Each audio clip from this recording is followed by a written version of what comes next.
Patuloy na pinag-uusapan ng mga tagahanga ni Kim Chiu at Paolo Avellino ang mga espekulasyon tungkol sa umano'y pagbubuntis ng aktres.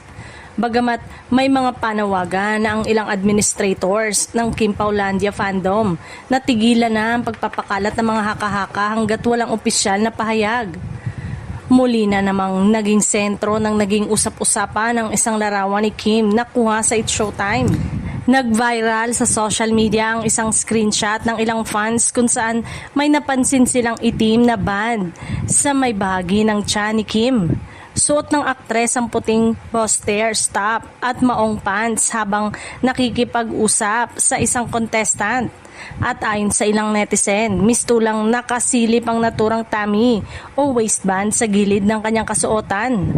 Dahil dito, muling umusbong ang iba't ibang haka-haka. May ilang tagahangang nagsabing maaaring eto umano ay isang pregnancy band na karaniwang ginagamit ng ilang buntis upang masuportahan ang tiyan. Gayunpaman, wala namang anumang kumpirmasyon na yun nga ang suot ni Kim o may kaugnayan ito sa pagbubuntis. Nadawit na naman sa usapin si Paolo Avellino dahil sa napapabalitang relasyon nila ng aktres.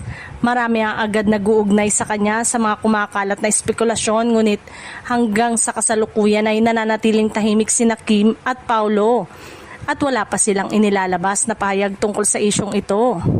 Sa kabila ng mga usap-usapan, mas nakatuon ang dalawa sa kanilang mga kasalukuyang proyekto.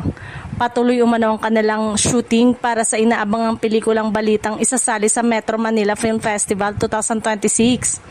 Kaya marami ang naniniwalang mas nais nilang pagtuunan ng pansin ng kanilang trabaho kaysa sagutin ng mga haka-haka sa social media.